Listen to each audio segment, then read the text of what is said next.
تو آنے والے حضرات سے گزارش ہے کہ وہ اندر ممبر کے دائیں جانب تشریف لے آئیں. ایک مرتبہ درود پاک پڑھ لیجیے. صلی اللہ علیہ نبی امی والی صلی اللہ علیہ وسلم. صلاۃ و سلام علیکم یا سیدی یا رسول اللہ صلی اللہ تعالی علیہ وسلم. میرے پیارے آقا علیہ الصلوۃ والتسلیم کے پیارے دیوانوں، جو شخص اپنی بیٹی کو تکلیف دیتا ہے، آقا دو جہاں صلی اللہ علیہ وسلم نے ارشاد فرمایا کہ جس نے اپنی بیٹی کو تکلیف دی اس نے مجھ محمد کو تکلیف دی. جس نے اپنی بیٹی کو خوش کیا اس نے مجھ محمد کو خوش کیا. اور آپ جانتے ہیں کہ جس نے آقا دو جہاں صلی اللہ علیہ وسلم کو خوش کیا اس نے اللہ کو خوش کیا. جس نے آقا دو جہاں صلی اللہ علیہ وسلم کو تکلیف پہنچائی اس نے اللہ کو تکلیف پہنچائی. تو اللہ رب العزت نے بیٹی عطا کی ہے. اب ہماری ذمہ داری کیا ہے کہ بیٹیوں کی اچھی پرورش کی جائے. سرکار فرماتے ہیں ان کا اچھا نام رکھو، ان کی اچھی تربیت کرو اور وقت پر ان کا نکاح کر دو. صرف کھلانا پلانا کپڑے پہنانا یہ صرف اتنی ذمہ داری نہیں ہے، اچھی تربیت کرنا یہ بھی ذمہ داری ہے. آج بیٹیاں ارتداد کا شکار ہو رہی ہیں، کفر کا شکار ہو رہی ہیں، ایمان خطرے میں ہے، عصمت خطرے میں ہے. ہم اپنی بیٹیوں کے تعلق سے کتنا فکر مند ہیں. کل میدان محشر میں اگر سوال کر لیا گیا کہ ہم نے تمہیں رحمت کی شکل میں اپنی بیٹی دی تھی، مغفرت کا ذریعہ بیٹی دی تھی، تم نے بیٹیوں کی کتنی قدر کی، بیٹیوں کے اندر تم نے کتنا دین سکھایا، تم نے کتنا جو ہے ان کو شریعت کی تعلیم دی. میرے پیارے آقا علیہ الصلوۃ والتسلیم کے پیارے دیوانوں، ارتداد سے بچنے کے لیے، ایمان کی حفاظت کے لیے، عصمت کی حفاظت کے لیے اگر ہم چاہتے ہیں کہ ہماری بیٹیاں محفوظ رہیں تو ان کو اللہ اس کے رسول کا فرامین کا عادی بنا دو. سیدہ خاتون جنت رضی اللہ تعالیٰ عنہ کی تعلیم اور ان کی سیرت اتنی پیوست کر دو کہ اگر کوئی ان کو بدلنا چاہے تو بدل نہ سکے. وہ سمجھ جائیں کہ یہ شریعت کی ماننے والی ہے، یہ خاتون جنت کی سیرت پر عمل کرنے والی ہے، یہ ام المومنین عائشہ صدیقہ رضی اللہ تعالیٰ عنہ سے محبت کرنے والی ہے.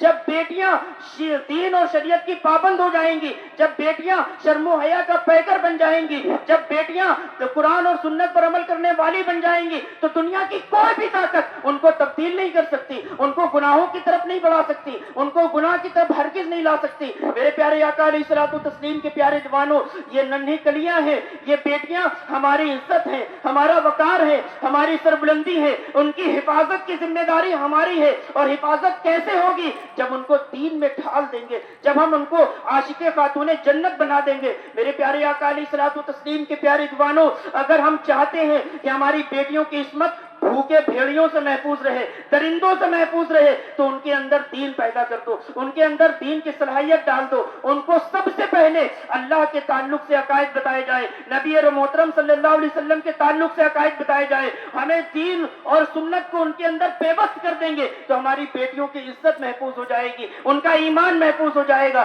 وہ ارتداد کے جال سے محفوظ ہو جائیں گی. آج ایک بہت خطرناک آلہ ہے جو ہم نے اپنی بیٹیوں کے ہاتھ میں دے دیا ہے، اور ارتداد کا کافی ذمہ دار وہ آلہ ہے جس کو موبائل کہا جاتا ہے. اس موبائل کے نے کئی لوگوں کے ایمان کو کھینچ لیا ہے، لوگوں کو ذلیل اور رسوا کر دیا ہے. موبائل کا صحیح استعمال بھی ضروری ہے. موبائل غلط نہیں ہے، استعمال کیسا کیا جا رہا ہے یہ بیس کرتا ہے، یہ ذمہ دار ہے. استعمال کیسا کیا جا رہا ہے، جب تک شدید ضرورت نہ ہو بیٹیوں کے ہاتھوں میں موبائل نہیں دینا چاہیے، اپنے بچوں کو بھی موبائل نہیں دینا چاہیے. جو پڑھنے والے لڑکے ہو یا لڑکیاں ہو، موبائل سے بچائیے. موبائل ذمہ دار ہے. پڑھائی میں فرق موبائل کی وجہ سے ہے، ایجوکیشن میں فرق موبائل کی وجہ سے ہے. بچہ ضدی ہو رہا ہے، بچہ گھر میں لوگوں سے لڑائی جھگڑا کر رہا ہے، اس کی کافی وجہ موبائل ہے. بلا وجہ جو ہے وہ موبائل دے کر کے ان کو خطرے میں ڈال دیا ہے. ہم نے اس سے بچانا ہے. میرے پیارے آقا علیہ الصلوۃ والتسلیم کے پیارے دیوانوں، اللہ کے رسول علیہ الصلوۃ والتسلیم نے بیٹیوں کی شکل میں عورت کی عزت کو اتنا بلند کر دیا ہے، نجات کا ذریعہ بنایا، مغفرت کا ذریعہ بنایا، قرب مصطفیٰ کا ذریعہ بنایا.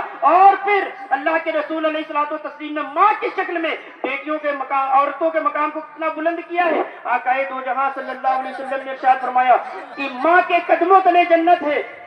آقا کریم صلی اللہ علیہ وسلم نے ایک اور حدیث میں ارشاد فرمایا کہ جس نے اپنی ماں کو محبت کی نگاہ سے دیکھا، ماں کو اور باپ کو محبت کی نگاہ سے دیکھا، اللہ تبارک و تعالیٰ اسے ایک حج مبرور کا ثواب عطا فرماتا ہے. صرف محبت کی نگاہ سے دیکھ لیا ہے، حج کا ثواب عطا کیا جا رہا ہے.